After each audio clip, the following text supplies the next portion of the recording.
My name is Annie Day. I am here with Atlas Winfrey from the Revolution Club and the National Tour to Get Organized for Revolution, and also helping to lead the LA chapter of Refuse Fascism. And right here, we have Reverend Frank Wolf, who's the head of the religious task force of Refuse Fascism, and also the pastor at Echo Park United Methodist Church, which is where we are live from right now. So what we're going to do here today for this webinar is I'm going to introduce kind of the main feature of tonight, and then we're going to, which is an hour-long speech, and I'll say more about that in a minute. It's a speech from the leader of the revolution. His name is Bob Avakian. He's somebody who's brought forward a new communism and has for decades been studying the roots and the dynamics of fascism in America, as well as how it's rising all over the world. So I'll come back to that. After we watch that speech, we're going to hear from three panelists, Atlas, Reverend Wolf, and Kim, who's a student at UC Riverside and has been fighting with all of her peers around the mission of Refuse Fascism. And the three of them will be responding to this speech. They'll be responding to each other. We're going to talk more about the January plans, as well as then hear from you guys and questions and answers. Something momentous did happen today, which is this impeachment vote in the House. And, you know, President Trump is the third president of all time to be impeached. It's a big deal. And yet, as we'll say more, I think, in the discussion after this speech, this was on incredibly narrow foundations. And if anyone watched the hearings today, you saw just the fascist Republicans on the offensive. If people read yesterday's letter from Trump, he's deemed the entire thing, the entire process, completely illegitimate, and recently threatened, basically intimated he'd like to murder his political opponents. Do like they do in Guatemala, is what he said. Yeah, that was yesterday, right? Yesterday when he was meeting with the outgoing president of Guatemala. So look, this is fascism, and fascism is unfolding, and they're not playing by the rules. On the contrary, they're aiming to shred those rules and norms. I don't want to say more about that. I think what's going to provide a really important framework to get into what's happening right now is this speech. So I want to say one more thing about that, and then we'll move into the speech. But briefly, look, this is a talk that was given by Bob Avakian a little over 2 years ago. And it's a very deep explication of the dynamics that gave rise to the Trump-Pence fascist regime. In it, he's coming from a perspective that what's needed is the emancipation of all of humanity, a communist society. It is the best explication of why we have to unite very, very broadly to carry out the mission of Refuse Fascism, which he also gets into, and gets into the different levels of unity that's needed in all this. But I think one of the biggest obstacles that we have wrestled with is the fact that people do not understand what fascism is and how it actually can happen here. So it's with that in mind that we felt it'd be really important to watch all across the country, to watch this speech together, to have our panelists respond to it, and then to discuss with you all kind of what you think, your questions, your differences, your thoughts, what's provoked. You know, since this was given, there are some significant things that have advanced. So with that in mind, I'm thrilled, you know, if people aren't familiar with Bob Avakian, this is somebody who has given his whole life to the struggle to emancipate oppressed people all over the world as part of the struggle to get free. And with that, he's really determined that we confront uncomfortable truths and an uncomfortable reality and not shy away from our responsibility to that, which is what he lays out here, or in part what he lays out here. So with that, I want to have Samantha, our handy administrator, log on to the speech. The Trump-Pence regime must go. In the name of humanity, we refuse to accept the fascist America. A better world is possible. So Sam, take it away. All right, I am going to take it away. I'm doing like 3 things at once. Our live didn't automatically connect. So I am also doing a Facebook Live on my phone, holding my phone up to the screen. So if you're watching via Facebook Live, welcome. This was Annie Day from the Bob Avakian Institute introducing the film, The Trump-Pence Regime Must Go. In the name of humanity, we refuse to accept a fascist America. A better world is possible. I'm gonna have to put my phone down momentarily, so the screen's gonna look funny for y'all on Facebook Live, but I can't think of a better solution. So, problem solving. So, listen to Annie for another second. Listening to me for another second. I can reintroduce the film. Thank you, Samantha, for your hearty work to solve the technical difficulties.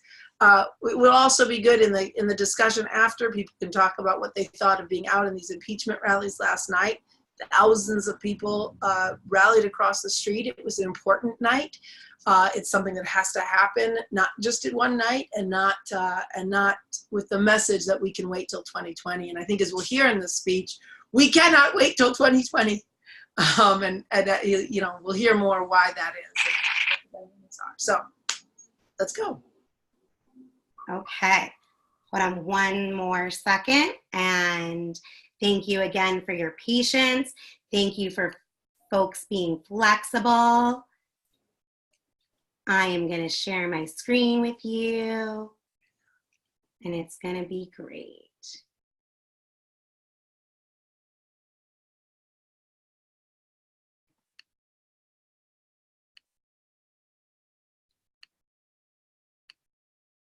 And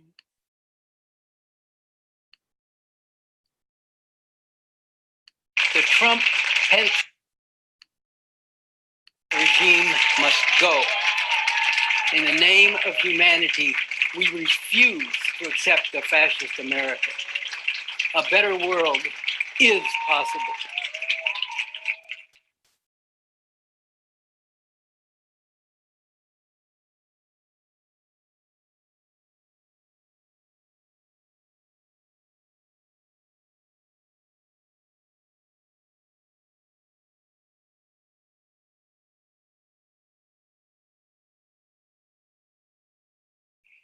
We are confronted by, we are now being ruled by a fascist regime, relentlessly assaulting civil rights and liberties and openly promoting bigotry and inequality, acting with callous disregard or cold-blooded malice toward those they consider inferior and a drain or stain on the country, on a mission to deny health care to millions who will suffer and many who will die without it, crudely degrading women as objects of plunder, breeders of children without the right to abortion or birth control, subordinate to husbands and men in general, defying the science of climate change, attacking the science of evolution, and repudiating the scientific method overall. A regime brandishing an arsenal of mass destruction and threatening nuclear war, intensifying state terror against Muslims, immigrants, and people in the inner cities, unleashing and giving encouragement and support to brutal thugs spewing vile America first, white supremacists, male supremacists, and anti-LGBT venom. A regime that boasts of all this and declares its intention to do even worse. This has caused disgust, anger, and agonizing among huge numbers of people. And there have been many important acts of resistance, big and small, to the continuing outrages committed by this regime and its supporters. But the regime remains in power and is determined to ride roughshod over all obstacles to carry out its monstrous agenda. And the need for a massive outpouring of people acting together non-violently, but with sustained determination to create a political situation where this regime cannot remain in power, cries out. The organization Refuse Fascism, refusefascism.org, has put forward a call and a plan and is actively building for that mass mobilization to begin on November 4. So this is the challenge we are facing. To meet this challenge, there are big questions that need to be seriously engaged, even as people are moving to build momentum toward November 4. Donald Trump claims to have won the popular vote in the 2016 election. That is another of his big lies. But the fact is, it would have been a disgrace if just 10 people voted for this, or 10,000, but tens of millions did. Why? The fundamental answer lies in the whole history of this country and its role in the world. Did you know that the Constitution adopted by the founders of this country institutionalized the right of men to rape at will? I had thought of beginning this talk with that statement. And then in response to the gasp of shock and disbelief that such a statement should call forth, I could have said, no, the Constitution didn't actually do that. But it did something no less horrific, institutionalizing the enslavement of millions of people. In fact, however, the Constitution adopted by the founders did legalize mass rape. Besides enshrining property relations in which men could legally rape their wives, the Constitution, by explicitly codifying the status of slaves as property, in effect established the right of the slave owners to do anything they wished to their slaves, including raping the women. And slave women were raped regularly and repeatedly by their owners and overseers. Often, people who do not want to face the reality and the implications of this will argue, we have to judge things by the standards of the time. People back then did not know better. As they say in England, rubbish. For one thing, the slaves knew better. And there is the example of Edward Coles, who before becoming governor of Illinois was private secretary to James Madison, the main author of the US Constitution. Coles freed his own slaves and tried to convince Madison and Thomas Jefferson, author of the Declaration of Independence, to do the same. They refused, but you can't say nobody knew better back then. It is true. Madison and Jefferson, and yes, Hamilton, belong to a past time.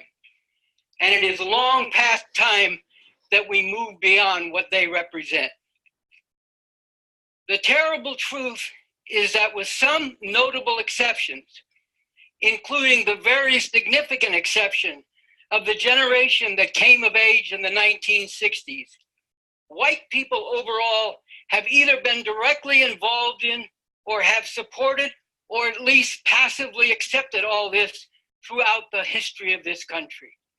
During the whole time of slavery, during the decades of Jim Crow segregation and Ku Klux Klan terror, when repeatedly Black people, in particular Black men, who did not know their place, or perhaps sometimes without even knowing why, angered some white person, would be lynched, while crowds of white people would gather in a picnic atmosphere, vying to get parts of the mutilated body of the Black person hanging from a tree.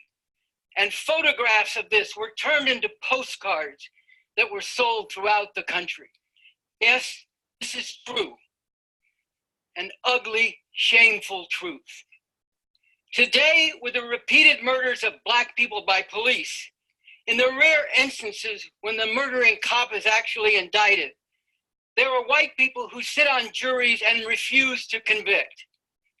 And still too many white people who claim to care about justice and will take to social media to denounce far less outrageous and sometimes even trivial acts, cannot find it in themselves to be outraged and moved to act about this. If the police wantonly shot down dogs over and over again, there would be a huge outcry throughout society. including from people who are silent or make excuses when this is done to human beings of darker skin. Now, it would be wrong and harmful to ignore the fact that there are white people, in particular younger white people, but others as well, who have taken to the streets to protest these murders and who have put forward the stand. White silence is violence. It is complicity in murder. This is, of course, a good thing, and it needs to happen much more on a much greater scale. But given the actual history of this country down to today, does it really make sense to insist, as some people still stubbornly do, that fascism couldn't happen here, not in this country, with our democracy and our great traditions? It is, however, very important to dig into the question: how did things come to this point where we are confronting the real horror of a fascist America? Here, told briefly, is the longer story, the broader history that has led to this. Thousands of years ago, human beings... All right, we're stopping the share for one moment. I'm going to be kicking it back over to Annie. Okay, hi everyone. So Samantha, can you, so if you noticed, everyone, there was a time lag. So we're going to, hear you. oh, you can't hear me. Can't hear you. What about now? Can you unmute me? I'm unmuted according to, okay, am I good? Hi everyone, I hope you can hear me. Samantha, can you tell me what time we were at when we just stopped? What happened is there was a time lag if you didn't notice. So, okay, they can hear me. Thanks, hi Margot. So they could, sorry, so there was a time lag the whole time, and we're gonna try sharing, we're gonna do it, sorry. Okay, so we're gonna start the video again. Whoa, you're not supposed to see all that. We're gonna start the video again from my computer and see if this helps the time lag. So Samantha, can you tell me where we were at time-wise? Around 7:53. 7:53. Okay, everyone. So, all right. So here we go again. Yeah, good. Yeah. So we're watching the Trump-Pence regime must go. In the name of humanity, we refuse to accept the fascist America. A better world is possible. And we'll let Bob Avakian continue. People who claim to care about justice and will take to social media to denounce far less outrageous and sometimes even trivial acts, cannot find it in themselves to be outraged and moved to act about this. If the police wantonly shot down dogs over and over again, there would be a huge outcry throughout society, including from people who are silent or make excuses when this is done to human beings of darker skin. Now, it would be wrong and harmful to ignore the fact that there are white people, in particular younger white people, but others as well, who have taken to the streets to protest these murders and who have put forward the stand. White silence is violence. It is complicity in murder. This is, of course, a good thing, and it needs to happen much more on a much greater scale. But given the actual history of this country down to today, does it really make sense to insist, as some people still stubbornly do, that fascism couldn't happen here, not in this country, with our democracy and our great traditions? It is, however, very important to dig into the question: how did things come to this point where we are confronting the real horror of a fascist America? Here, told briefly, is the longer story, the broader history that has led to this. Thousands of years ago, human beings who had lived for tens of thousands of years before in small hunting and gathering societies settled on land and carried out farming and domestication of animals, particularly in the Fertile Crescent of the Eastern Mediterranean and Middle East areas. With this came the emergence of class division, the polarization between rich and poor, powerful and powerless, including the patriarchal oppression of women by men. As this way of life spread and took hold in large parts of the world, ancient civilizations and empires arose. For example, in India, Egypt, China, Persia, Greece, and Rome, and then centuries later, the Islamic Empire, covering a large territory in the Middle East and parts of Asia, Africa, and Europe. While built on plunder and oppression, they nevertheless brought forth many great achievements in architecture, art, music, the development of language and literature, science, and other spheres. But the history of the rise of empires has also been the history of their decline and fall. Because of contradictions and conflicts within them, and because of invasions from outside forces, themselves driven by their own contradictions, conflicts, and challenges. This went on for thousands of years. But then, several hundred years ago, something dramatically new emerged: the development of the capitalist system. This is a far more dynamic system than previously existed in human history. A system driven by its own internal contradictions to constantly expand, to continually transform the technological basis on which it operates, to repeatedly intensify the exploitation of people on which its profits rest. And again, as a result of the contradictions and conflicts within and between different countries and the rise and fall of different powers, it just so happened that it was mainly in Europe that capitalism first took hold and emerged as a dominant force on the world stage. This was accomplished in its very foundation through the most horrendous means. Karl Marx, the founder of communism, described with bitter irony the rosy dawn of capitalism. The massive hunting of slaves in Africa, shipping them in chains in the millions to be worked mercilessly in the Americas. The conquest of the original peoples in South America and their enslavement unto death in the gold and silver mines there, and atrocities of a similar kind that fed countless human beings in far-flung parts of the world into the relentless machinery of an ever-expanding capitalism. This, as well as brutal exploitation, including child labor, within these capitalist countries themselves, was the basis on which Western civilization made leaps in its development and became the dominating force in the world, economically, militarily, politically, and culturally. Capitalism, through all the horrors it has brought about, including 2 world wars and countless other armed conflicts, has in fact laid the basis for a whole new leap beyond relations of exploitation and oppression and the madness of war and environmental destruction. But at the same time, and this is now posed in very stark and acute terms, this system of capitalism stands as the greatest obstacle to this advance, and human society everywhere is straining against the confines in which capitalism continues to enchain human existence. This puts in proper perspective and sharply refutes the racist notion of the superiority of Western, that is, white European civilization, and the idea that somehow capitalism is the highest form of existence that human beings can attain and should aspire to.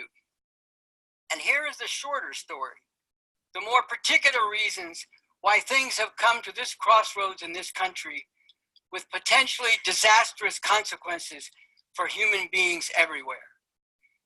The USA is a country which established its territory and built the foundation of its wealth through the armed conquest of land, genocide, slavery, and ruthless exploitation of successive waves of immigrants to America.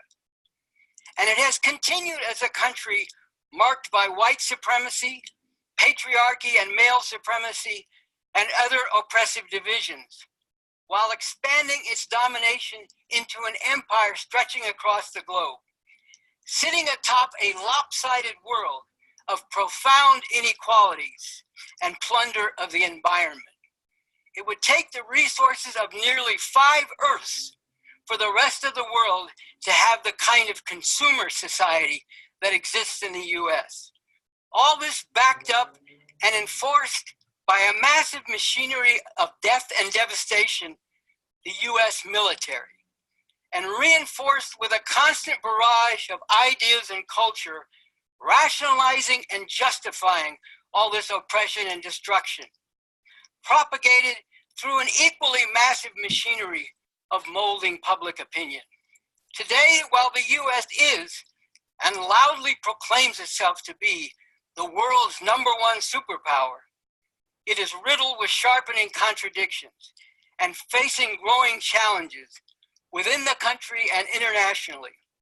And this has brought forth a fascist regime that now holds the reins of power with the finger of a demented bully on the nuclear button. A regime that, without exaggeration, threatens not just greatly heightened suffering for the masses of humanity, but the very existence of humanity itself. So this poses sharply the immediate urgent challenge we face. Calling this regime fascist is not an insult, but speaks to the terrible reality.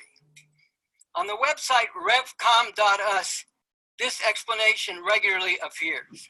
Fascism is the exercise of blatant dictatorship by the bourgeois capitalist imperialist class, ruling through reliance on open terror and violence, trampling on what are supposed to be civil and legal rights, wielding the power of the state, and mobilizing organized groups of fanatical thugs to commit atrocities against masses of people, particularly groups of people identified as enemies, undesirables, or dangers to society.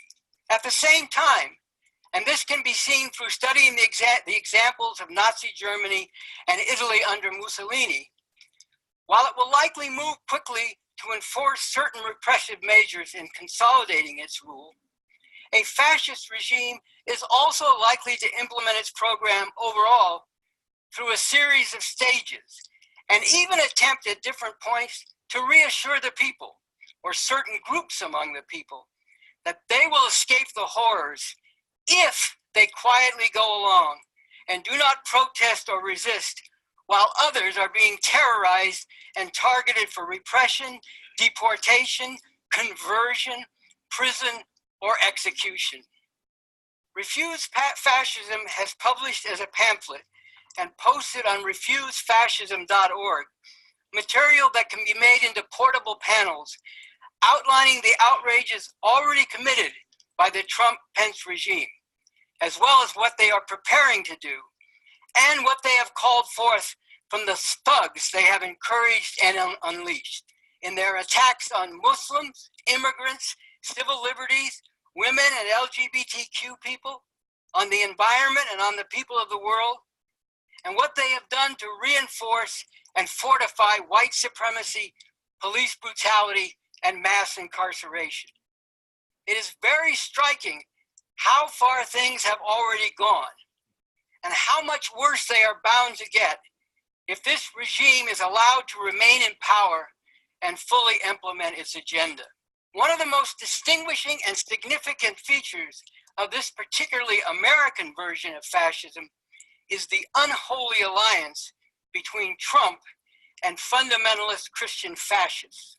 As I pointed out in another recent talk, Trump, I think it's fair to say, could not have won the election if the Christian fascists not only had opposed him, but if they'd been unenthusiastic about him.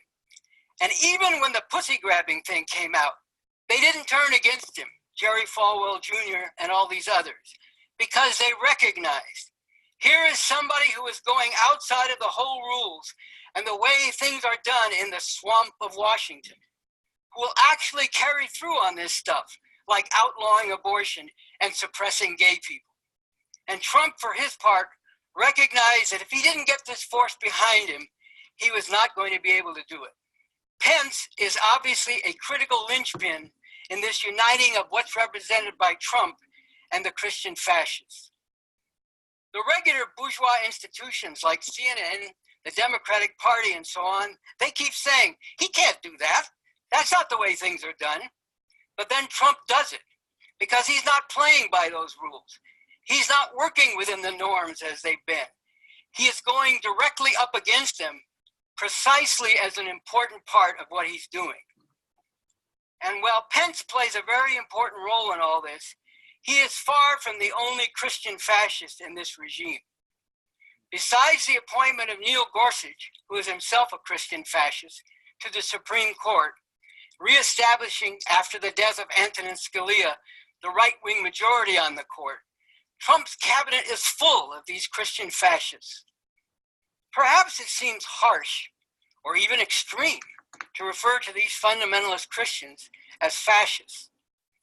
Well, in Catherine Stewart's book, The Good News Club, the Christian Right's Stealth Assault on Americans' Children, she cites these comments by Rich Lang, himself a former Christian fundamentalist who broke with that and became a liberal Christian pastor. When I was born again, Lang recalls, faith was something inside of you, something you were supposed to reflect through your life. But in the 1980s, something happened. Fundamentalist Christianity jumped back into the public square with the intention to reshape the country as a Christian nation as defined by them. It's no different than the Nazis wanting to start with the Hitler Youth. That is where you'd want to start if you were trying to build a fascist movement. That's the word, fascism. Nobody likes to use it in this country. But I believe that in this country, underneath the appearances, that is exactly the great temptation of our time. And you have to call it what it is, Christian fascism. Stewart further summarizes Lang's views this way. Modern fundamentalism, like fascism in earlier times, he says, involves a strong feeling of persecution, typically at the hands of godless liberals or a religious other. The belief that one belongs to a pure race or national group that is responsible for past greatness, suffers unjust oppression in the present, and is the rightful ruler of the world. The impulse to submit unquestioningly to absolute authority, and the relentless drive for power and control.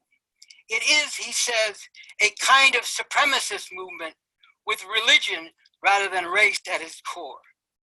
And there is this chilling statement by Lang.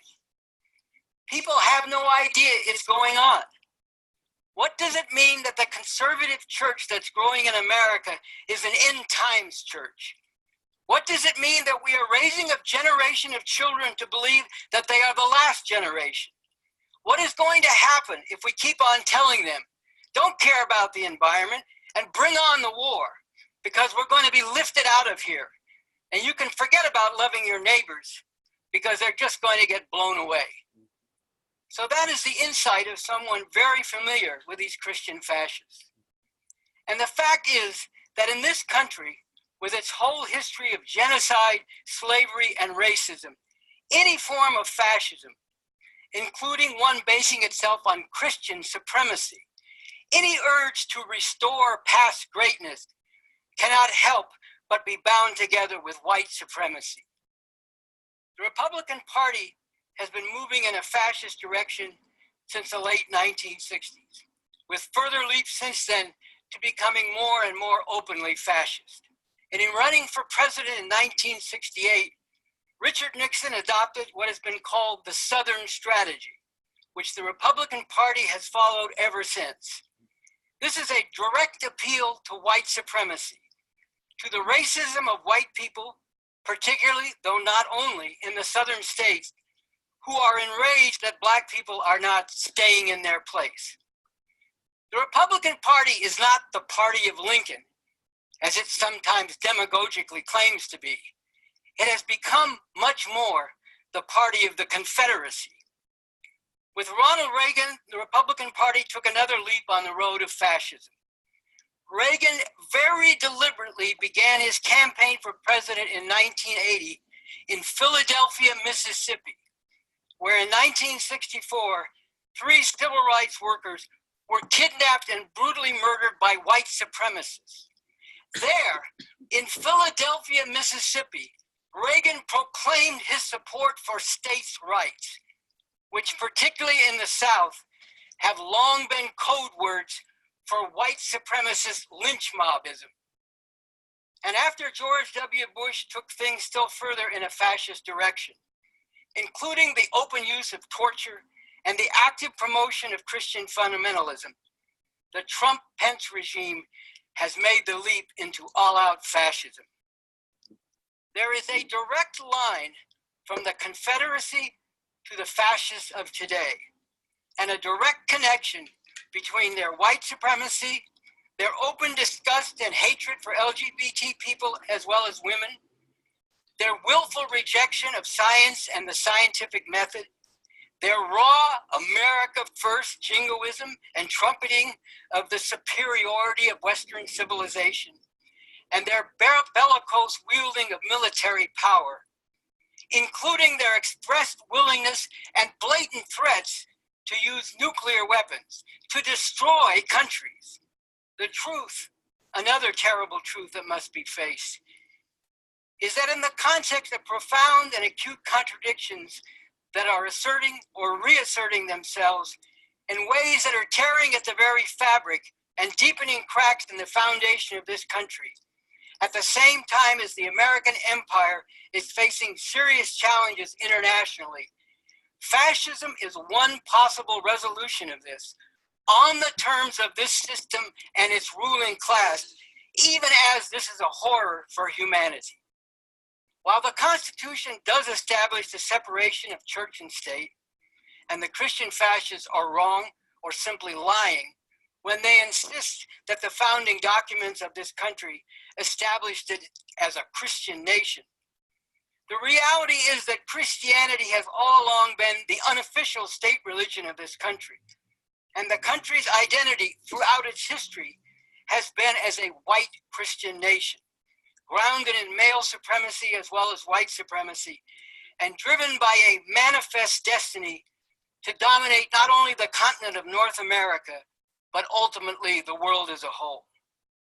All this has been brought into question and has become the focus of intense struggle going back to the 1960s, and in some important ways, back to the Civil War. And while developments internationally, including the demise of the Soviet Union, have given further impetus to the globalization of the capitalist world economy, this very heightened globalization has propelled changes that have sharpened contradictions within the US as well as on a world level, particularly with an emerging capitalist China mounting a challenge to US global economic dominance. At the same time as this heightened globalization, under conditions of Western imperialist domination, has wreaked havoc in countries throughout the Third World, including the Middle East and other places where Islam is the prevailing religion, adding fuel to a virulent Islamic fundamentalism that has declared war on the decadent West and on infidels and others oriented toward the West and facilitating its imperial domination. In order to bring about any positive resolution to all this, even short of abolishing and moving beyond this whole system, it is necessary and crucial to break with the normal routine and the normal workings of the political process. Paul Krugman, a Nobel Prize winning economist, recently wrote that faced as we are with the gravity of the growing climate crisis, those now ruling us may end up destroying civilization because of their willful ignorance and opposition to the scientific method. This was said very seriously, and it is deadly serious.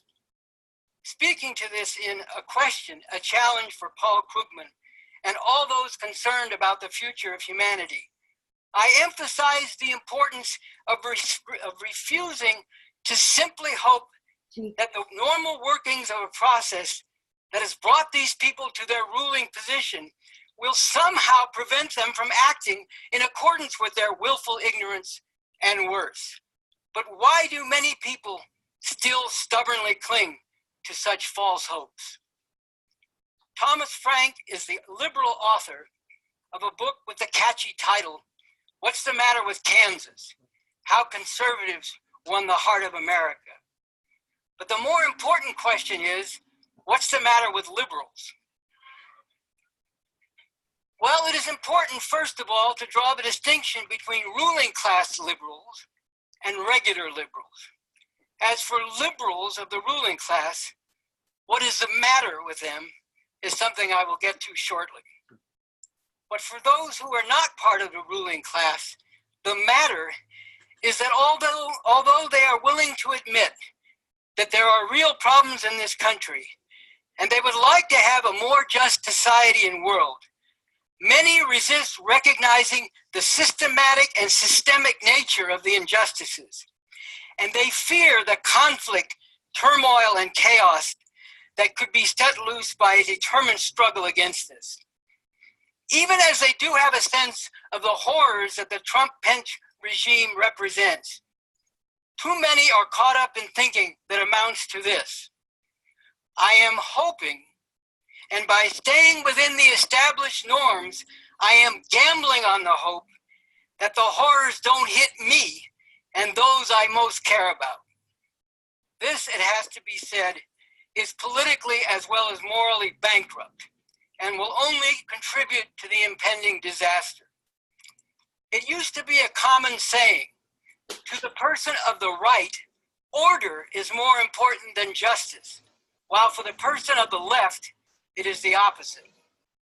Now the question is put squarely to liberals and really to everyone. Which, after all, is more important? Order, even if that is the order of fascism, with everything that means? Or justice, even if that means stepping outside of our comfort zone and putting ourselves on the line to prevent this fascism from consolidating its rule and fully implementing its program?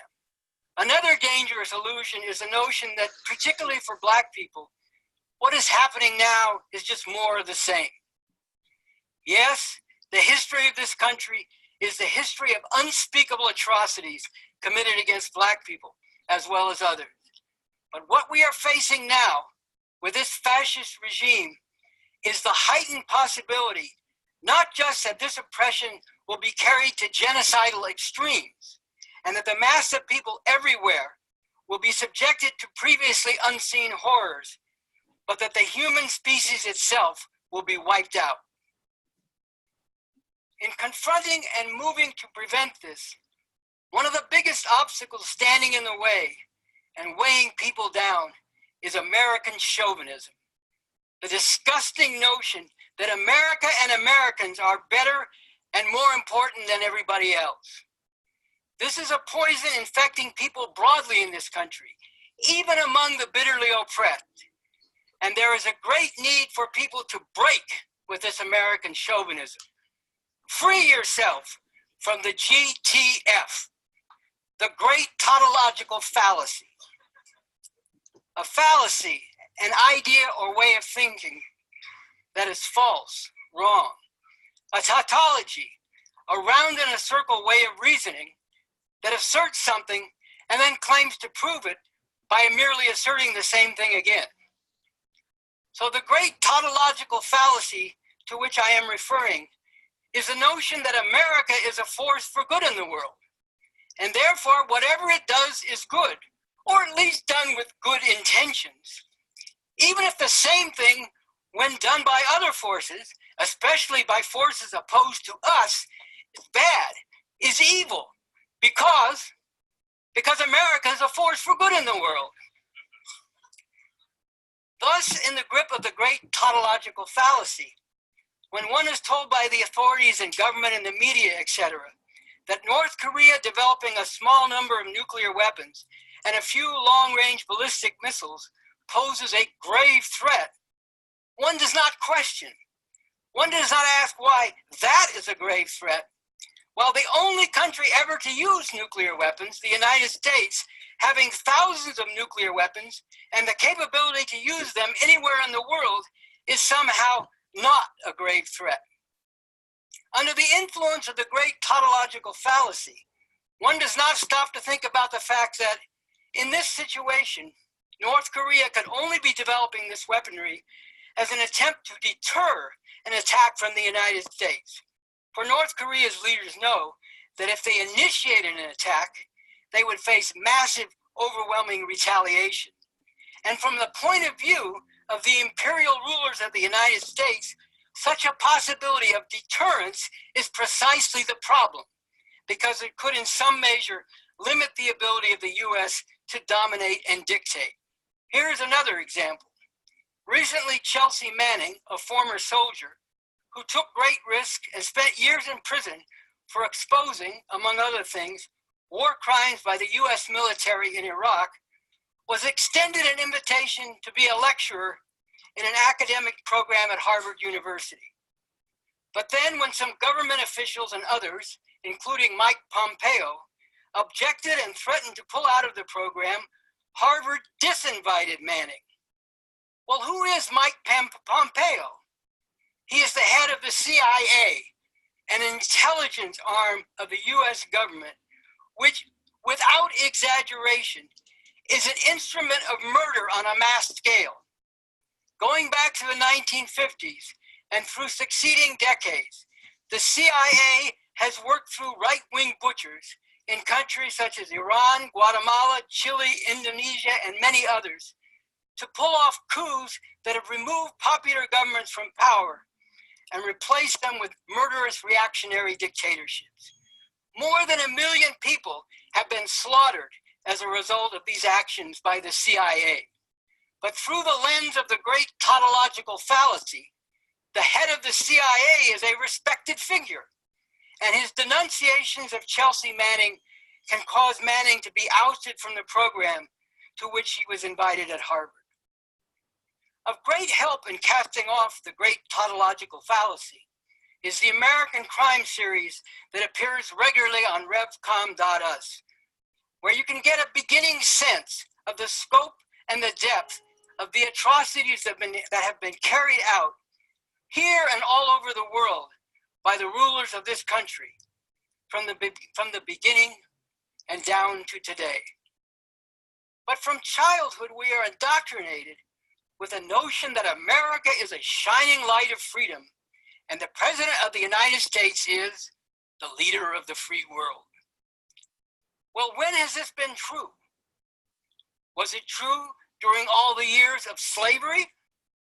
Or during the long years of Jim Crow segregation after the Civil War, when thousands of black people were lynched while leering mobs of white racists celebrated, and black people as a whole were subjected to constant terror? Is this a shining light of freedom now, when black people have to take to the streets demanding, "Stop killing us," because the police kill 1,000 people every year, many of them unarmed, especially black people, Latinos, and Native Americans? When millions of women are battered and huge numbers are raped every year in this country, is this a shining light to the world? And what is this free world? Does it include the countries where the US has backed and armed military juntas and other oppressive dictatorships with their bloodthirsty death squads terrorizing the people over the last 100 years and more throughout Latin America and many other parts of the world? Does it include today countries such as Saudi Arabia, Egypt, and Turkey, all allies of the US and all ruled by brutally repressive governments? Or what about the Philippines, where the government has carried out the cold-blooded murder of more than 10,000 people within the last year, and the head of state, Duterte, openly boasts of this? Does the free world include Israel, a nuclear-armed state that has occupied Palestinian land in flagrant violation of UN resolutions for 50 years and forcibly maintains over 1 million Palestinian people in Gaza in what amounts to an open-air prison, living barely above survival level and subject to repeated bombardment by Israeli armed forces, which in 2014, with full support from the US government, headed then by Obama, killed over 2,000 people in Gaza. The overwhelming majority civilians, hundreds of them children. Is all this the free world? Once you remove the blinders of the great tautological fallacy, it can be seen that the free world simply means those parts of the world that are under the domination of or are friendly to the United States, no matter how monstrous their ruling classes may be, while the non-free world is made up of those who remain outside of, and especially those who oppose opposition or obstacles to the domination of the US empire. The US government wages war in Africa and Asia, as well as the Middle East, claiming it is fighting to defend civilization against the brutal and murderous Islamic fundamentalist jihadists. But the imperialists of the US are certainly no less brutal and murderous. And the civilization they boast of is literally built on the blood and bones of people all over the world. And why is this Islamic fundamentalism such a force now? Fundamentally, because of the workings of capitalist imperialism itself. Besides the overall role of imperialism in creating more favorable soil for these Islamic fundamentalists, actions of the US imperialists have further fed their growth. In the 1980s, the US actually armed and built up Osama bin Laden and other Islamic fundamentalists to strike at the Soviet Union and Afghanistan. In 2003, in violation of international law, the US invaded Iraq to overthrow the head of government there, Saddam Hussein. This invasion was carried out under the cover of lies that Hussein possessed weapons of mass destruction. This invasion and the occupation of Iraq by American forces that followed caused hundreds of thousands of deaths, set off bloody conflicts among the Iraqi people, and created more fertile ground for Islamic fundamentalist forces. And the same thing happened in Libya. Under the presidency of Barack Obama, and with the insistent urging of then Secretary of State Hillary Clinton, the US intervened in a conflict within Libya on the side of forces opposed to the longtime ruler Muammar Gaddafi. With the fall of Gaddafi, which was brought about mainly as a result of massive bombing of his forces by the US and its allies, the rivalries and conflicts within Libya were intensified and Islamic fundamentalist forces gained strength. Or take the case of Iran. In 1953, the CIA engineered a coup that overthrew a popular government that was moving to nationalize the oil of the country so that it could be used for the development of its economy instead of being controlled and plundered by the US and Britain. This coup brought the Shah of Iran to power, and the people of Iran suffered decades of torment and torture at the hands of the Shah and his secret police. And here again, these actions of the US created more favorable ground for the forces of Islamic fundamentalism, which ultimately seized power through the revolution that overthrew the Shah in 1979. These are only a few examples of the American crimes that have been committed and the kinds of consequences that have followed from these crimes in countries all over the world. And all this underlines the crucial importance of casting off the blinders of the great tautological fallacy and breaking with American chauvinism. We need to think about humanity first and above all. During the 1960s, a whole generation, or a large and defining part of that generation, broke with American chauvinism, cast off the great tautological fallacy, and at the cost of real sacrifice, dared to stand up against the atrocities committed here and throughout the world by the rulers of this country and fight for a better world. Unfortunately, all too many, though not all, of that generation have become disoriented and have allowed themselves to become, as the French say, récupérés. That is, they have come back under the wing of the ruling class, in particular its liberal representatives in the Democratic Party, and have far too much accepted things on the terms of the system they once, very rightly, recognized as viciously criminal.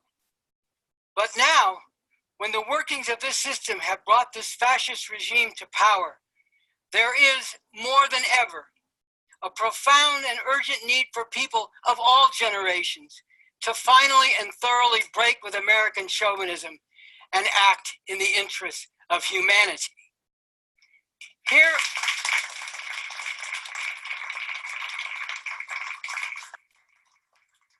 is another important statement that can be found on revcom.us. The Democrats, along with the New York Times and the Washington Post, etc., are seeking to resolve the crisis with the Trump presidency on the terms of this system and in the interest of the ruling class of this system, which they represent. We, the masses of people, must go all out and mobilize ourselves in the millions to resolve this in our interest, in the interests of humanity, which are fundamentally different from and opposed to those of the ruling class. Why is it that the Democrats can only try to resolve this on the terms of the system, and for that reason cannot offer any alternative that is in our interests, in the interests of humanity? Why are they determined to keep things within the established norms and acceptable limits? We can turn to the words of Barack Obama shortly after Trump won the Electoral College vote. We, Democrats and Republicans, are on the same team, Obama insisted. And he made a point of saying that we should wish Trump well and help him succeed because his success is success for all of us. Well, we can say that here, Obama was telling an important truth. Ultimately and fundamentally, they are all on the same team, which explains why the Democratic Party will only oppose what the Trump-Pence regime is doing within narrow limits and always in the interest of the team of which they are all a part. And really, we should all help Trump succeed with his fascist agenda because a successful fascism will be good for all of us? Only with the perverted logic of the system all these politicians serve, and with the poisonous outlook of American chauvinism, could anyone put forward such a position. Like the Republicans, the Democrats believe in the superiority of the capitalist system of exploitation and the exceptional greatness of America and its empire.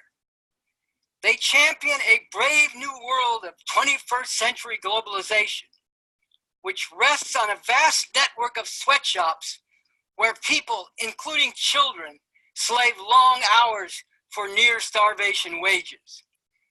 They firmly believe in the right of America to dominate the world and to overturn governments, bomb countries, and slaughter people to do so.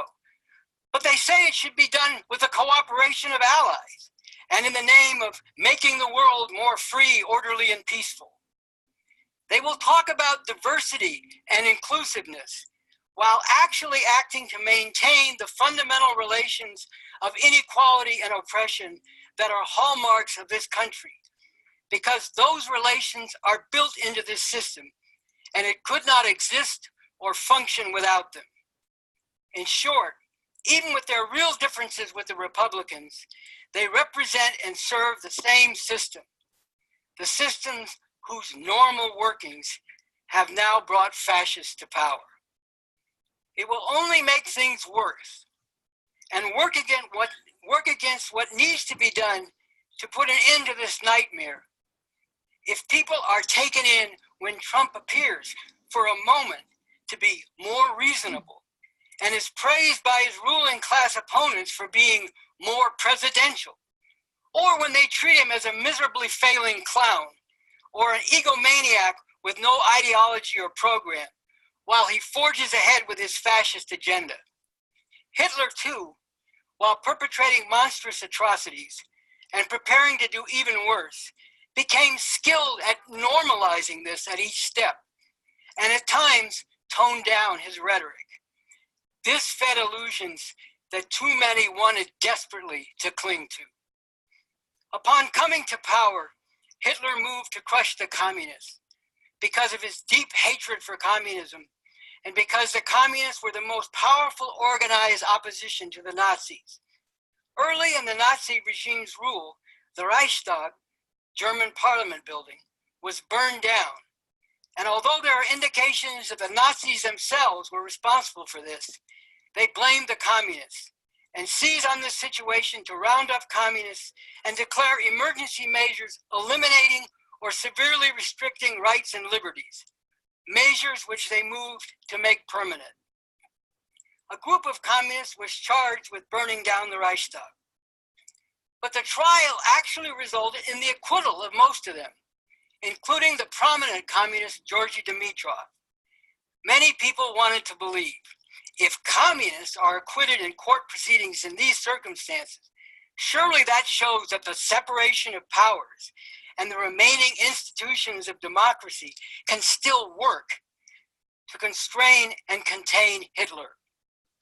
These kinds of illusions fed political paralysis and undermined the kind of massive resistance that might have ousted the Nazis from power before they were able to force the reorganization of society in line with their barbaric outlook and aims, and go on to commit atrocities on a scale few would have thought possible when the Nazis first came to power. So it is crucial to correctly understand and respond to the maneuvers of the fascist regime in power now, in this country, and the conflicts among the powers that be. As the statement on revcom.us about why the liberal section of the ruling class cannot resolve this crisis in our interests goes on to say, this does not mean that the struggle among the powers that be is irrelevant or unimportant. Rather, the way to understand and approach this is in terms of how it relates to and what openings it can provide for the struggle from below, for the mobilization of masses of people around the demand that the whole regime must go because of its fascist nature and what the stakes are for humanity. This brings us again to Refuse Fascism and November 4. As a publication from Refuse Fascism, November 4, it begins, explains. RefuseFascism.org is a movement of people coming from diverse perspectives, united in our recognition that the Trump-Pence regime poses a catastrophic danger to humanity and the planet, and that it is our responsibility to drive them from power. This means working and organizing with all our creativity and determination toward November 4, when many thousands of people will fill the streets of cities and towns, beginning a struggle that must continue day after day and night after night, eventually involving millions of people demanding this nightmare must end. The Trump-Pence regime must go.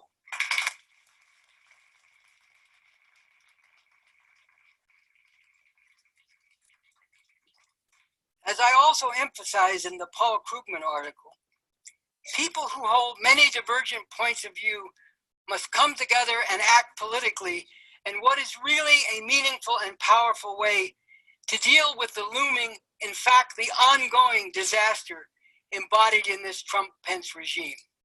Because of its willful opposition to the scientific method and its utter disregard for and repeated trampling on the truth. Because of its overt white supremacy and misogyny, its xenophobic and bigoted attacks on immigrants, Muslims, and LGBT people, its raw America First jingoism, and the grave danger it poses to human existence through its predatory approach to the environment and bellicose wielding of military power, including its expressed willingness and brazen threats to use nuclear weapons. Many people who deeply hate everything Trump is about have nonetheless raised, if we drive out Trump, then we'll just get Pence. And if anything, he is even worse.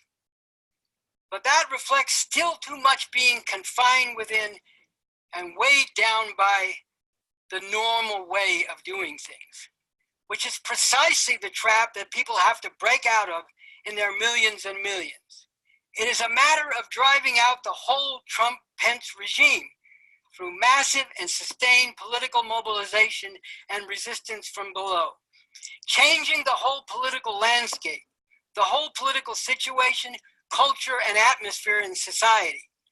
If and as this begins to happen on the scale and with the determination that is needed, this in turn will have significant repercussions among the ruling political forces, creating or deepening cracks and divisions among them, and forcing at least sections of the liberal ruling class forces to pretend to recognize the legitimacy of what this mass mobilization is demanding, while at the same time seeking to co-opt it and bring it back within the normal and acceptable channels and positions. This in turn must be responded to by seizing on the further openings that are created by all this, to draw even greater numbers of people into the massive and sustained mobilization.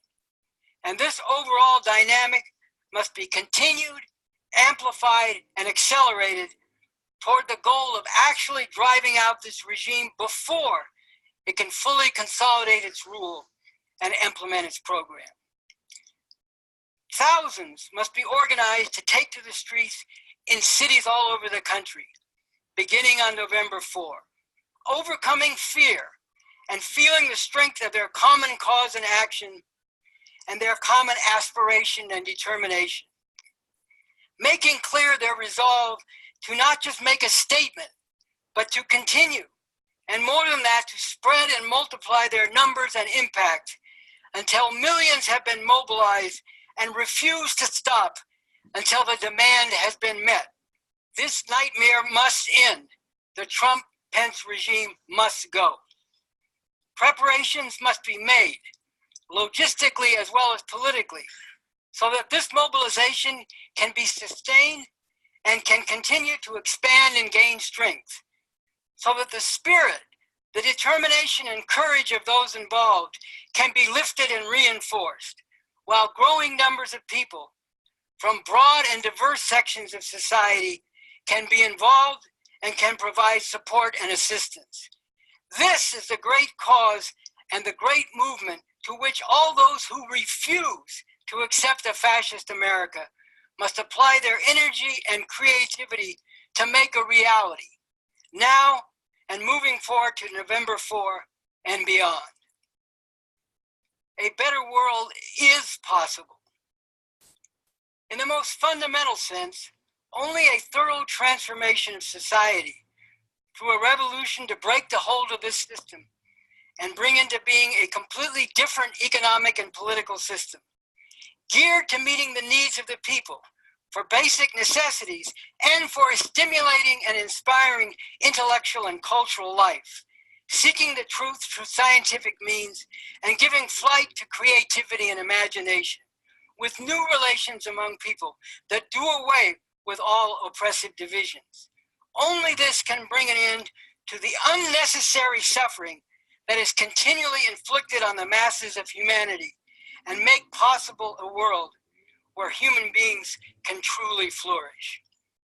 Going back to the foundation of this country and the decisive role that slavery played in its rise as a capitalist power, and reflecting on the historical development of not just this country, but human society more broadly, I have pointed to this profound reality. There is the potential for something of unprecedented beauty to arise out of unspeakable ugliness. Black people playing a crucial role in putting an end, at long last, to this system which has, for so long, not just exploited, but dehumanized, terrorized, and tormented them in 1,000 ways. Putting an end to this in the only way it can be done, by fighting to emancipate humanity, to put an end to the long night in which human society has been divided into masters and slaves, and the masses of humanity have been lashed, beaten, raped, slaughtered, shackled, and shrouded in ignorance and misery. Within the framework and limits of this talk, it is not my purpose, nor is it possible, to go deeply into the analysis of why this system cannot be reformed, but must be abolished through revolution. I have done this in the book, The New Communism, which not only speaks to why a revolution is necessary, but also what the character of that revolution must be, and how that revolution could actually be brought about, even up against the tremendous power of the existing oppressive system. And in the Constitution for the New Socialist Republic in North America, a sweeping and at the same time concrete vision and plan for a radically different society and world is laid out, embodying a whole new dimension of freedom and whole new relations among people and between people and the environment, beyond the narrow confines and the terrible consequences of the present system of exploitation and plunder. But whether we consider ourselves revolutionaries, convinced of the need for a radical overturning of the system and thorough transformation of society, or we believe that it is possible to bring about changes that will lead to a more just society within this system, whether our understanding is that America is not and cannot be a force for good in the world, or we hope it still can become that, all of us need to come together and act together with the urgency that corresponds to the terrible present and the gravely imperiled future that this fascist regime represents for humanity, and with the conviction that something far better is necessary and possible. We may have differences about what that something far better is and how it can be brought about. And we should continue to discuss and debate this with the orientation of seeking the truth, whether convenient or inconvenient, comfortable or uncomfortable, and following the truth wherever it leads. But it is not only possible, but crucial and urgent that we unite and actively go forward to win truly massive numbers of people to act in a really meaningful way to bring about the removal of this fascist regime before it can fully consolidate its rule and bring down the full effect of its horrific agenda. In the Paul Krugman article, I put it this way.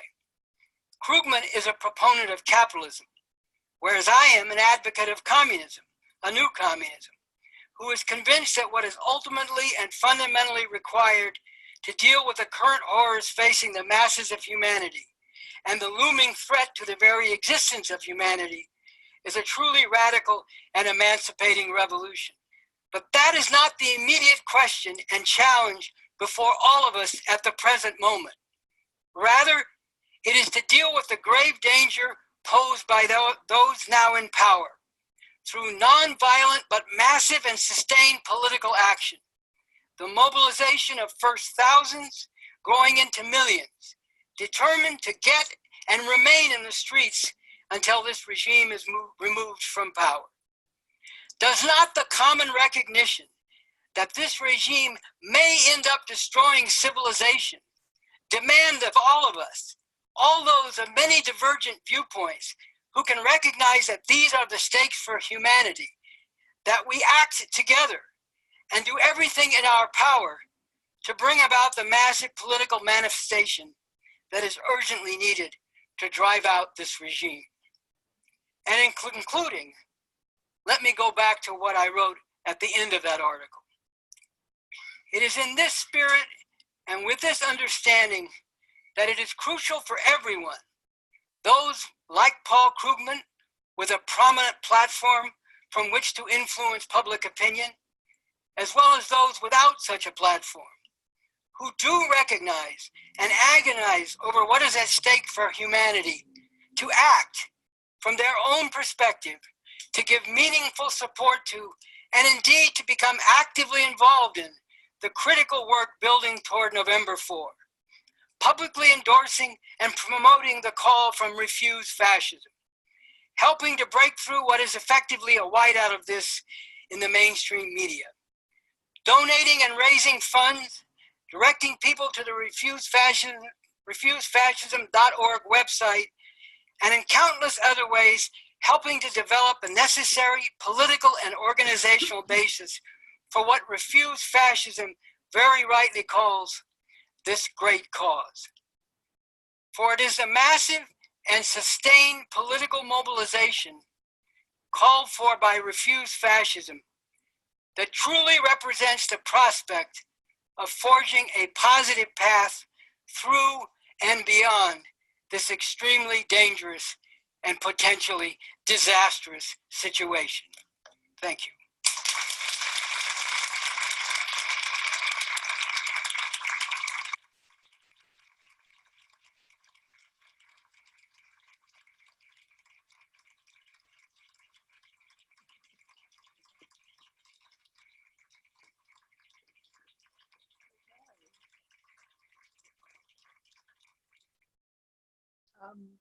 So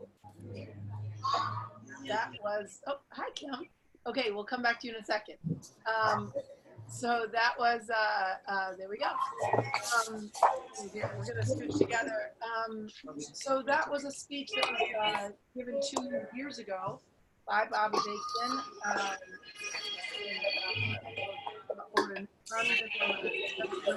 Analysis we just saw there of the rise of fascism. So we're here with our panelists, and Kim will join us in a minute. Thank you for sticking with us. Sorry for the technical difficulties at the beginning.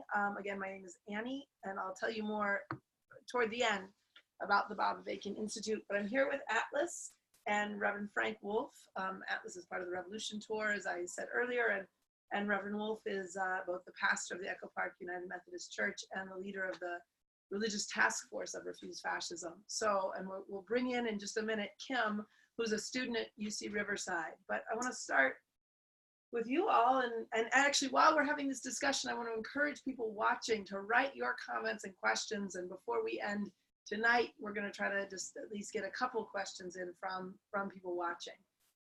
So why don't we start with you guys, and kind of this was 2 years ago. And what's kind of stood out to you seeing this now, and what you think people need to kind of understand from it, or what you wanted to respond to?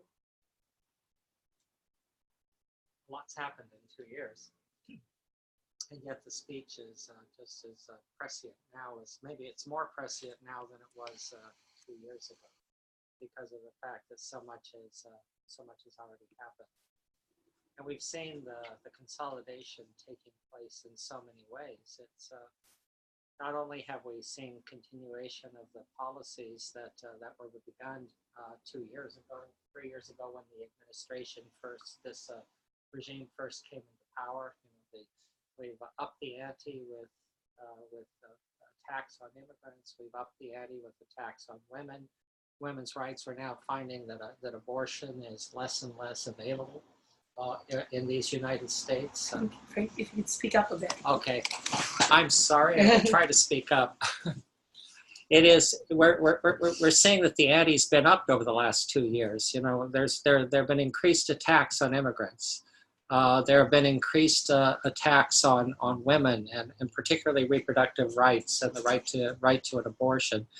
There has been increasingly harsh rhetoric coming out of a religious right, including from people who straddle the political religious spectrum, like Attorney General Barr. The speech that he made in Notre Dame was just absolutely horrifying, and it poses the possibility of a future which is controlled by a religious ideology that is very, very different than my own, obviously, but also one that is horribly repressive of all kinds of people who don't fit into a narrow spectrum of what is acceptable. And so, you know, we're seeing, and even though the Trump regime will talk about wanting to support gay rights, but then there are still attacks on LGBTQ people that are increasing, and we're seeing the attacks on people who are protesters. and trying to suppress protest in this country. And so all of this is continuing to grow and grow and grow. So we're closer to consolidation than we were before. And that's why I think the words that Avakian talks about here are really very prescient. And they still continue to constitute a reason why we need to move forward. Well, I thought watching this film, again, what was standing out to me, especially after coming yesterday off of the impeachment march, is the distinguishment and the I guess the whole framework that Bob Avakian is laying out here to try to understand why is it that the Democrats are doing what they're doing and not doing other things. One question that people had there was, why are the Democrats not calling people into the streets? Why are they not really throwing down over this, right? And the framework that BA gives in terms of understanding that for the Democrats, they share with the Republicans a common interest in the stability of the American empire. But if you go ask, right, the people in Korea, if you ask the people in the camps, are they invested in the stability of the American empire, they would have a different answer to that. And too many Americans in this country, right, they see that by getting behind the Democrats and acting in that kind of way, that hopefully then there won't be all this chaos in society. People in this country are identifying their interests with that of the Democrats, right? Keeping the stability of the American empire and the stability of my life. And I just thought it was just so good what BA was saying, what Bob Avakian was saying about the logic, right? That amounts to, by staying within the established norms and gambling on the hope that this won't hit me, because it's hitting millions of people. It's already hit millions of people.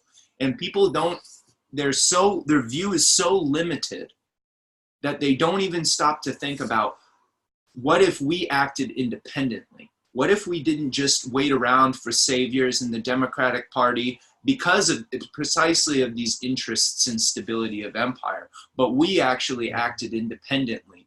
What if we forced them to respond to us instead of us being just an appendage, trying to root for one side or the other in a struggle at the top, where they refuse to actually bring out the full crimes of the regime. They refuse. One Democratic congresswoman today, in making her remarks at the impeachment, she said, I came to Congress, not to impeach, even after the concentration camps, she didn't say that word, but even after the detentions at the borders, the kids in cages, I didn't impeach, but this is too far. Well, what does that tell you, right?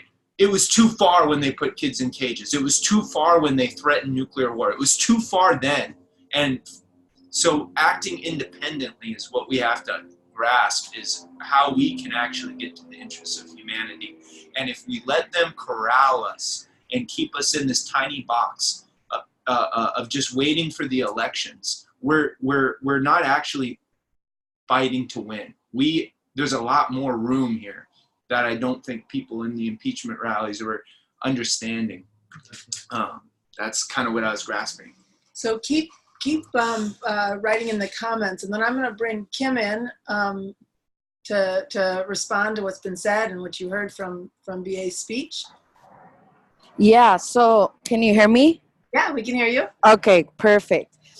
So just kind of going off of what Atlas said, and because of the impeachment and all of that, I think it was really important how he puts the two sides together, of like the interest of humanity versus the interest of, of going with the system, the interest of the system versus the interest of humanity. And that is what, when you take it to what the Democrats are doing, right? That is why, how BA was saying, where they want to do everything within the system. And I think how BA brings it up later on towards the end, where he was saying, there's different ways that people want to see justice in the world. There's a different views of what people see as a better world, right? But we're not trying to sort of come to the same level, right? Because there's revolutionaries, there's communists, there's liberals, right? What we're saying is that we need to take to the streets. What we're saying is that, and then there's other talks that I was seeing, is that that he was saying that it's not, we don't need to come to an answer now, but sort of let's take that understanding that we have now, that this is not the world that we want, and build on that and take to the streets and struggle while we're taking action. So I think you know, how he lays that foundation, right, of how you know, the white supremacy and genocide and slavery and laws in the system, how it's all came to sort of facilitate and to sort of keep. And I think I really liked how when he brought up capitalism, right? Because and I wrote it down, where he says it thrives on those contradictions and it expands to keep transforming, right? And I think that was really important, because it sort of it shapes, right, how before, you know, historically, when we think about it, you know, we sort of have a basis of capitalism, right? But before this capitalism came about, it sort of was like what's the word? It sort of was like, okay, well, this isn't working. We need to sort of restructure it. And that's how capitalism came about, right? And I think it's important to note that that past, because without that, there wouldn't have been sort of like, how do we sort of exploit people and we can also win? How do we sort of do this and this and that is sort of breaking down minorities, but we still win, right?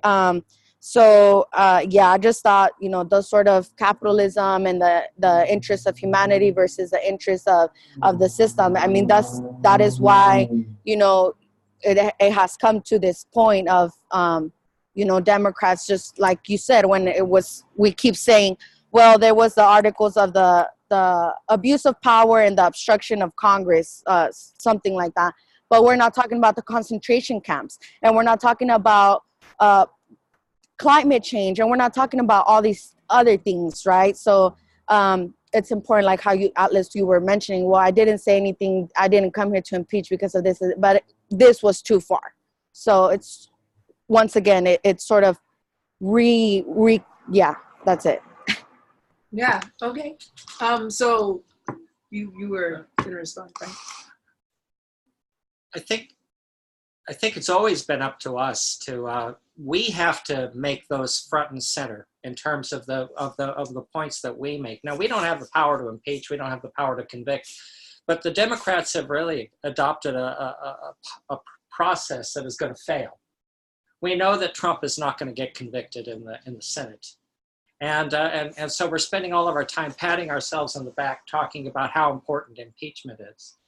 And yet we've set up a process that really has power to strengthen him, to strengthen his base. And so the question for me comes down to why do the Democrats sort of want to create this situation where we're not going to get rid of him, not in this way. And they're still hoping that we're going to get rid of him in the election. And yet it's looking less and less likely that we're going to be able to vote him out. And so the only way for us really to get rid of the Trump-Pence regime is to go to the streets. The only way is for us to continue to talk about the cages, for us to continue to talk about the horrors, for us to continue to do the work that needs to be done to bring all of these things that should be impeached to the forefront, even though the Congress is unwilling to do that. That's the people's job, and it's always been the people's job. And whether we're communists looking for a revolution or whether we're hoping to reform the system from inside, truth of the matter is we're not going to be able to do either one of those if the Trump-Pence regime fully consolidates itself, because the repression against any kind of change is just simply going to be pushed down so far that we're not going to see change for years, if not decades. Well, I think that I think that's really important, and I think I'm trying to get us all in the shot. I think that's really important, and I think that actually gets to the heart of the question I wanted to pose to the three of you again. Is one, you know, kind of the heart of the argument we just heard was a full kind of explication and framework to understand the basis for the leap to all-out fascism. Mm-hmm. That what we're seeing with this regime is not a pendulum swing. Right. right? That then could just somehow be voted out. I mean, I would still have my criticisms of it and be organizing for revolution, but to your point, now with what we're facing, whatever world we want to see has to go through preventing the consolidation of fascism. And I wanted to repose the question of how if there's more you wanted to respond to that full argument about the roots, finding its roots in the history of this country, but also the leap, including, which you mentioned in your opening comments, Frank, but the way that comes together with the push towards theocracy, and how the argument that BA makes about, given the kind of global competition in the world, that one resolution of those contradictions is the leap to fascism. And if you guys wanted to say more, because I think that is part of what is so profoundly not understood, is that this is what fascism is, and therefore what is required. If there's more you all wanted to say about that aspect of the film. Well, I'd be happy to start. I mean, the thing that I was thinking about when I was listening to the first portion of the speech, where Bob Avakian's talking about the history of the Constitution, actually the Constitution legalizing the right of the slave owner to rape his slaves at will, and codifying property relations, including actually that women as property. And I was thinking about this, there's this American chauvinism and the illusions about the Constitution. If you think about it, there's nothing particularly special about the American Constitution compared to countries all over the world and the different kinds of capitalist, democracies, including the one that existed in Germany before Hitler came to power. And people have this sort of like religious faith in this Constitution. If you look at the facts of actually what happened from the founding of this country and what that founding document was about, how can you really say that fascism can't happen here? White supremacist lynch mobs built into the Constitution. The Second Amendment was for actually holding down slave rebellions, for forming militias and actually being able to manage and dominate a slave population. How can you really say that fascism can't happen here, that those structures can't be transformed in a way where you have what Trump represents, a open white supremacist and a base of white supremacists that are, instead of the rule of law being what is how the processes of government and the structures in society are carried out, but actually open dictatorial rule, open rule by white supremacist lynch mobs. This has been in the whole history of the country.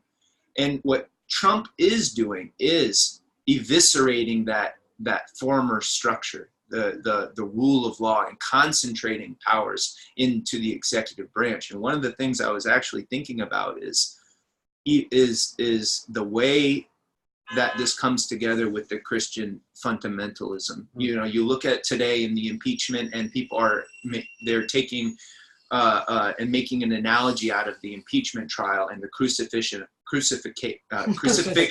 of Christ.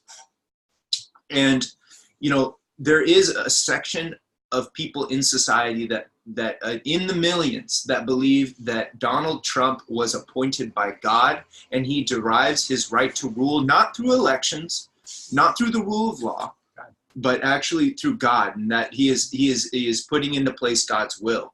This is fascism. This is, if you know anything about Germany, this exact same process happened with Hitler, who actually at a certain point became the formal head of the church, and became God's a representative on earth. Yeah. The religious rhetoric is particularly frightening to me as a religious person, and this country was built on this notion of being a city up on a hill, a light to the entire world, and that rhetoric that ideology does not have any real basis in fact. It's not rooted in what it is that this nation does or how it does things, but rather is simply an ideology that then colors everything else. So that as Avakian talks about, then that's that great tautology. How did he put Great it? tautological fallacy. The great tautological fallacy, you know, that because America is good, therefore whatever America does is good because America is good. And you know, because America is godly, everything America does is godly because America is godly is the same kind of thing. And yet we're seeing that, you know, there's this real twisting of the religious symbolism and religious imagery. The killing of a brown man on a cross by a Roman Empire is not the same thing as the deposing of a white president from the most powerful country in the world.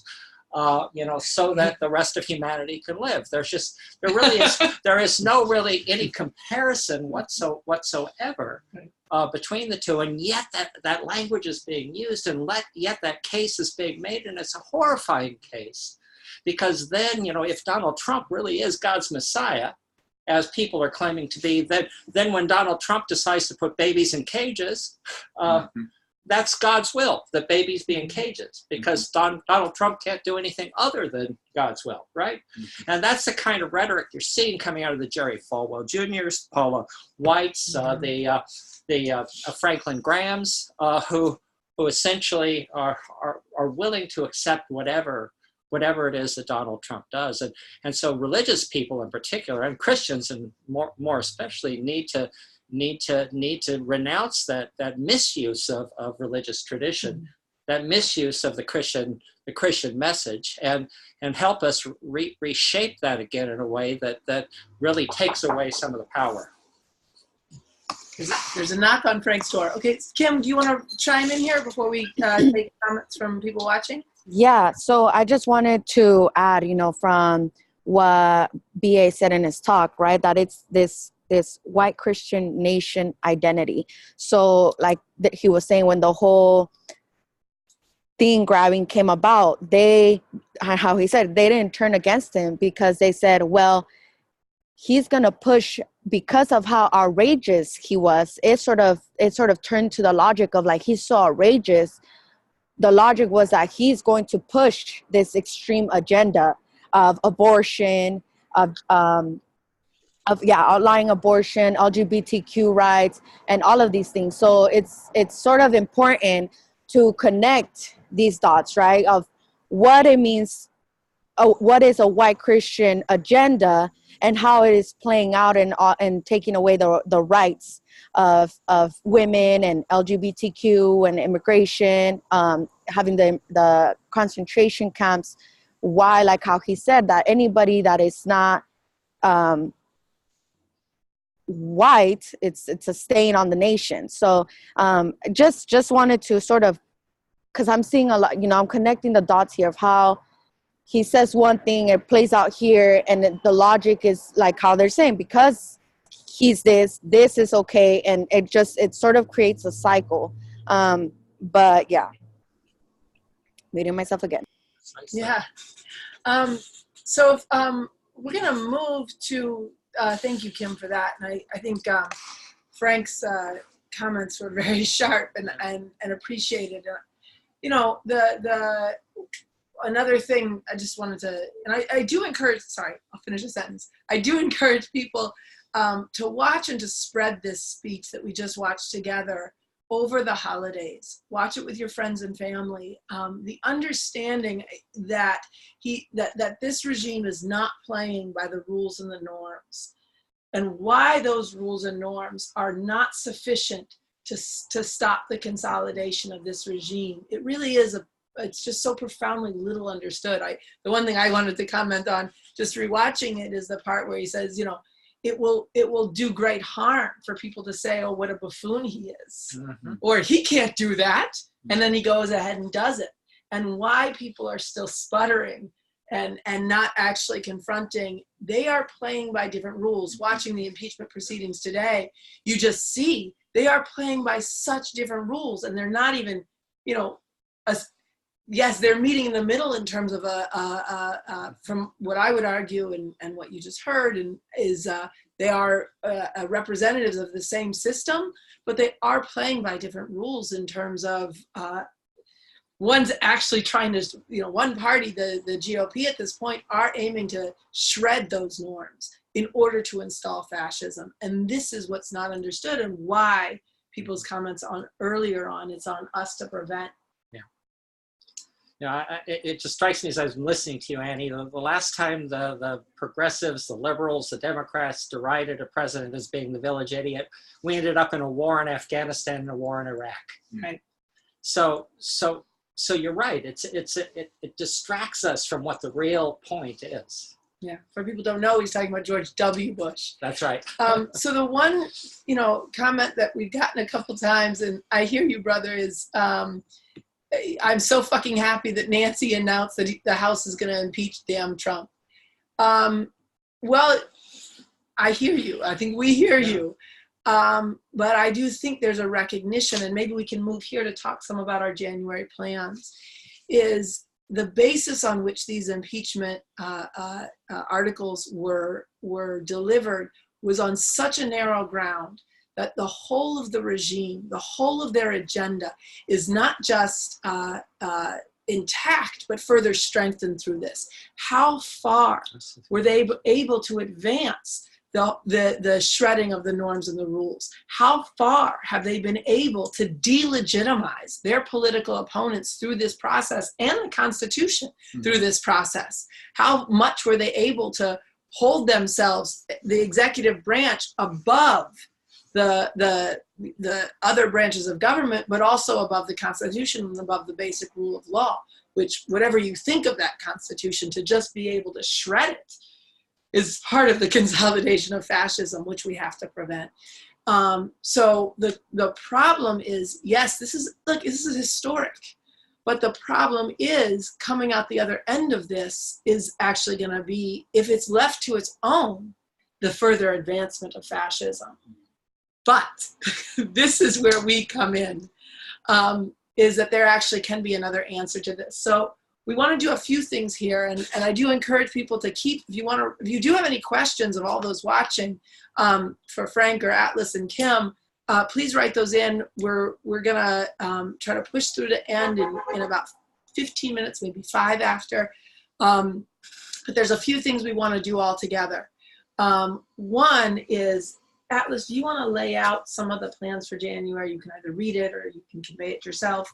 We want to share with people the plans for Refuse Fascism, the January storm, January offensive. January is going to be when the impeachment trial is happening in the Senate. So why don't you go, Atlas? Okay, well, there's big stakes, as Annie was saying, big stakes wrapped up in the situation that we're in. Just today, we saw a glimpse of what is coming down the pipeline. Let me ask you a question. What do you think is going to happen if the Senate acquits Trump? Just look at today what his remarks about Adam Schiff, right? The news is actually portraying this more accurately, saying that this was actually a threat to execute his political opponent. He's already threatened that there's going to be counter investigations. They're going to go on the offensive, and including going directly after their political rivals. In this letter that Trump wrote to Nancy Pelosi, he said that this is a war on America, right? These are traitors, he's saying, treason. And go look at what, treason actually means, what the punishment for treason is in this country. So there's big stakes wrapped up in where this goes. And the people have been waiting.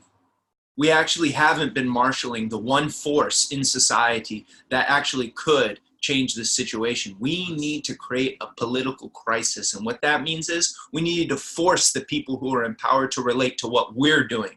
We need to be out there, and we need to get the people into the streets, and we need to raise this demand. And it needs to get to the point where it forces them, right, through our determination, through the sustained aspect of this protest, through the courage and conviction of the people, force them to relate to us more so than just the squabbling over that you hear going on. It's important what's going on, but We need to force them to relate to what we're doing, not just the process that's going on, because as we can see where that's going is to an acquittal for Trump. So look, over the holidays, we need to struggle with people straight up about this. We should ask people, what are you going to do if you won't get in the streets now? What are you going to do if he gets reelected? What if he doesn't step down? Like all these conservative scholars saying that he might declare martial law, like himself saying he'll be president for life. We should ask and probe and provoke, people over the holidays and pose those questions to them. And look, we've got a plan. Here's how it starts. January 5th, nationwide meetings where we're going to be getting into this problem of how do January 4th in other cities across the country. In LA is January 5th. Yes, in LA it's January 5th. Across the country, January 4th. And we're going to be getting into this question of how do we actually get all these millions of people, right? How do we actually break this dam of millions of people who hate this? They're having nightmares about this. They can't sleep about this. They hate their life. This is a lot of people who feel this way but aren't acting. How do we actually break that dam? That's going to take us. That's going to take us struggling with people, and we've got to find the ways collectively to break this open in society. So we're going to get into that, how we're actually going to do that. And then, one, we need to be out there in DC during the impeachment trials, and we are going to be. And we need volunteers who are going to go out there and do that. We're actively seeking volunteers. If you want to go to DC, email info@refusefascism.org. Say, I want to volunteer for that. And then we got to get out in the streets. It's very simple what we need to do. We need to get people's feet in the streets. So Saturday, January 11th, mass national demonstrations. Start organizing for them now, not later. January 18th, 19th, 20th, what we're going to do, we're going to bring the OutNow program of sustained mass nonviolent protest out to the women's marches, out to those people, those different kinds of forces. And then January 25th, this is where this has to manifest. It has to manifest in thousands. We're talking about, again, another mass demonstration, but this time it cannot be hundreds. This is a decisive moment. We need to advance because the fascists will advance through this process if we don't change the dynamic here. It's just us. It's us and our millions. We are the only factor in here that can change how this is going. So it's up to us, and you've got a whole 15 cities and thousands of people across the country that are thinking like you, that are caring about this and want to see this demand met. And that's something we have going for us, and we got to go struggle to bring more people into this because there's no saviors. There's no super geniuses that are going to figure this all out. There's us together working on this. And so that's what I have to say. Yeah, thanks. I do think this basic vision of imagine when millions of people are going to be pulled into watching this impeachment hearing in January, anyways, I don't want to repeat what Atlas just said, but the thing I would add is just, again, imagine if in that scenario, thousands, tens of thousands, hundreds of thousands of people started flooding the street, not just once, but if we saw what we saw last night all across the country 1 week, and then again in a week and a half, or, in every other week, this would change the whole political terrain. If this demand, Trump, Pence, out now, was felt throughout all of society. And that's on us to create that situation. So the thing, so a couple things we want to end with. One is, if that's going to happen, it's going to happen because you contribute to this message getting out everywhere. So I'd like to say, I'm going to speak as a supporter of Refuse Fascism and someone who's been fighting for the mission of Refuse Fascism. Donate. It's year end. There's a $100,000 fund drive. We are on a mission to change the whole course of history, acting for the people of the world. One of the things I just have to say by contrast, Refuse Fascism is united in a basic stand. In the name of humanity, we refuse to accept a fascist America. And that is stands in contrast to the basic message of last night's marches. I think it's where a lot of people's hearts could be, but they're being told, and they're being told by the Democrats in the impeachment hearings today, that the thing we ought to be doing is acting in the interest of America. I'm sorry, that's a problem. And so if you want to see that message, acting in the interest of humanity, reverberate all over this country, challenging people to act, then give so that that message can reach every corner of society. Give so that these posters can reach all over. Give so that we can do outreach and beyond just the 15 cities where the protests have been, where they need to spread to where all the people were acting last night. There's all kinds of things the funds are needed for. I want to say one thing and what your contributions go to. We heard from people that are watching us now who were in Battle Creek, Michigan today, leading a demonstration of hundreds. They were the Cleveland chapter of Refuse Fascism, and I'm going to find the basic report from we got. What they did today, OutNow carried the day in Battle Creek, Michigan. They succeeded in uniting people broadly. There were 300 to 400 people protesting. They impacted the whole demonstration, and they joined with people in this message of OutNow and organized people on the spot to have their own meeting on January 4th in Battle Creek, Michigan, and encouraging people to take up the demand of OutNow from all different perspectives, all different organizations. Refuse Fascism has initiated this, and it's got to spread among everybody who wants, excuse me, sorry, you can tell I'm fighting a cold, who wants to see that demand met. Trump, Pence, OutNow. So make a contribution.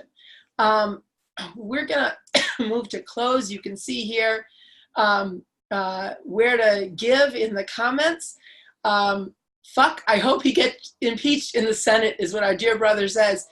That actually could happen, but it's only going to happen if we create, If we get in the streets. if we get in the streets. Yeah.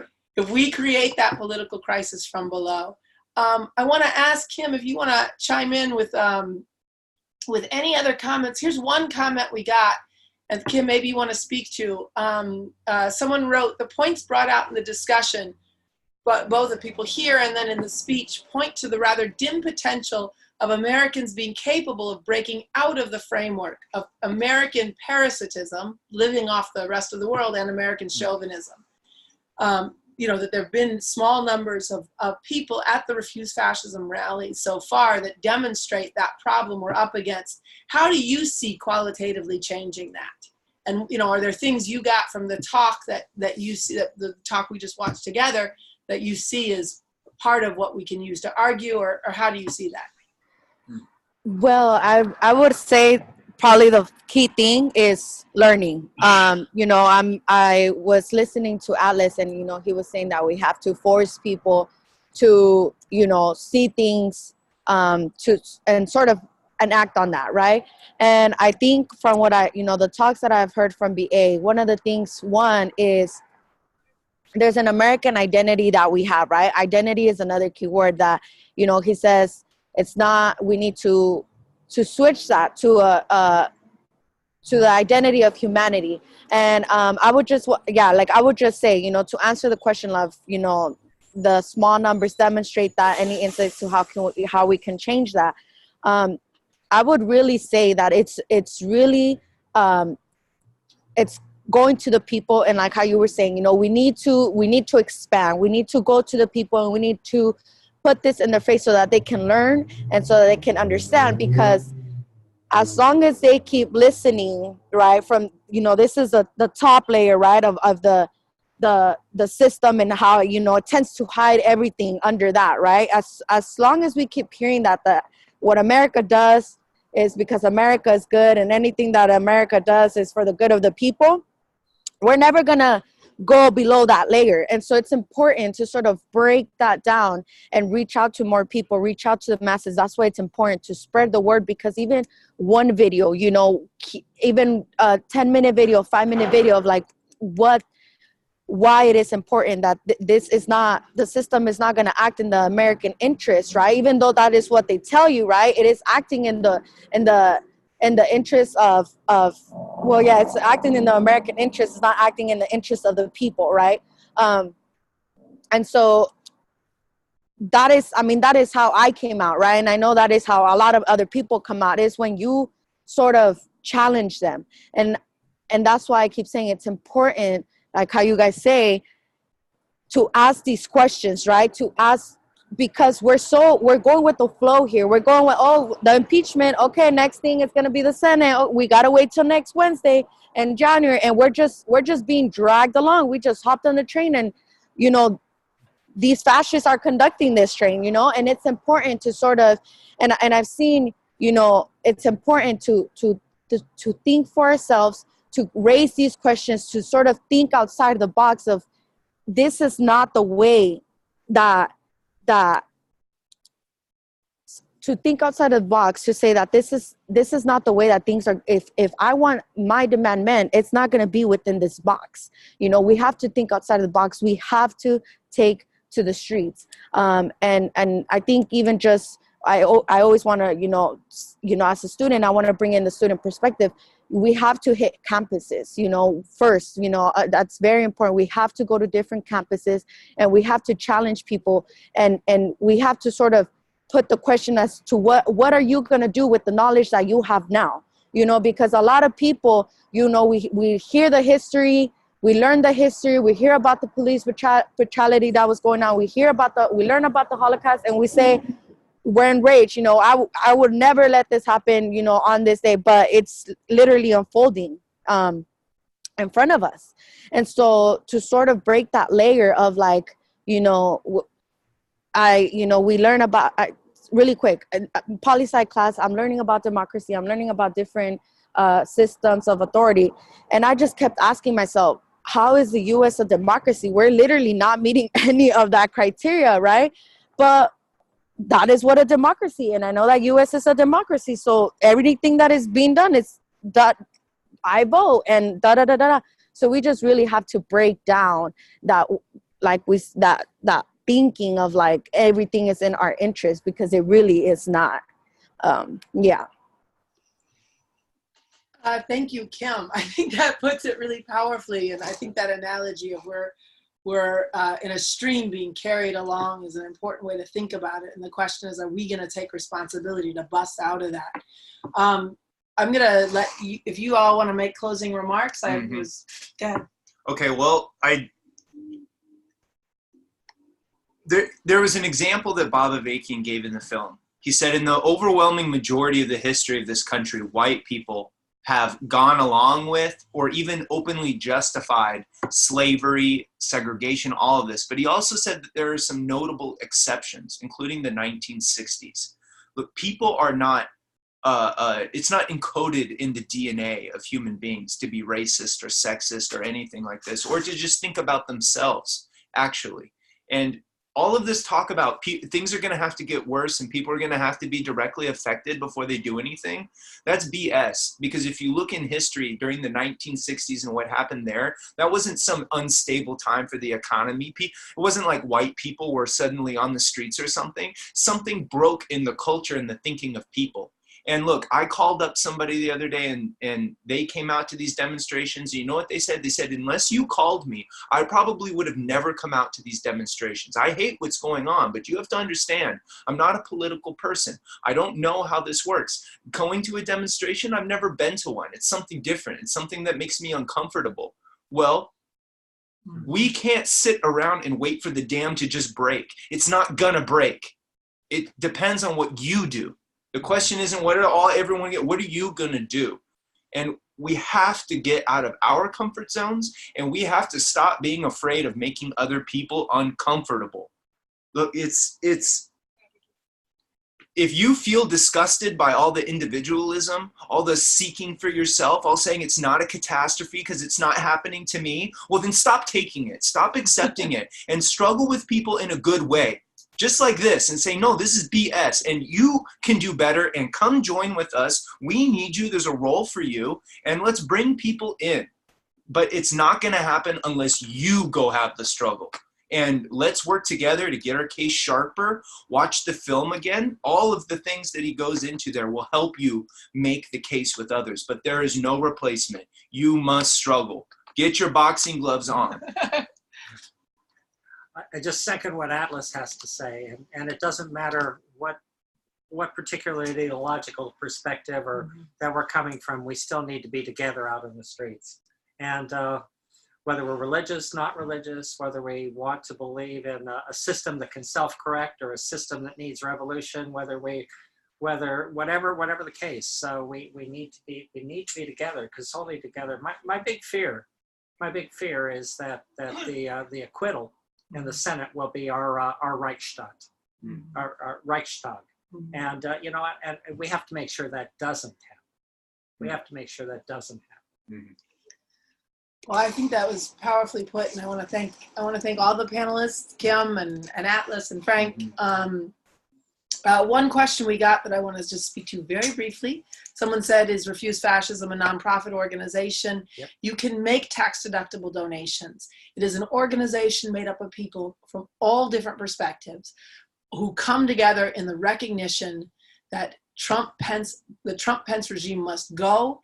In the name of humanity, we refuse to accept a fascist America. And I think, as you see here, a tremendous amount of richness and depth to what people are arguing and why they're arguing with you to be part of this. And even if you're not with Refuse Fascism, to take up the demand Trump-Pence out now and join us in the streets in January. What the thing I will end with is, and you can make a text, the link is in the comments. Thank you, Samantha. Look, people act on what they understand. And what we just saw was, I think, one of the most powerful understandings of where this regime comes out of, why we have to come together in the ways Frank was just talking about, to act in unity to drive this regime from power. And in that context, let's struggle over what kind of world is possible, what it's going to take to bring it into being. Is the system reformable? Isn't it? If people want to know more about the new communism that Avakian mentioned at the end of that speech, I would just encourage you. I'm a part of the Bob Avakian Institute. Go to our website, thebobavakianinstitute.org. You can go to revcom.us, and let's argue over those questions while we stand together in the streets in the name of humanity to refuse to accept the fascist America, yes, fighting for this great cause. So thank you for tuning into the special 2-hour webinar. Thank you for putting up with the technical difficulties. Spread the word about the talk you just saw. And let's take up the call Atlas just broke down of struggling hellaciously with our friends and loved ones over the holiday season so that humanity actually has a future worth living in. Thank you. Thank you.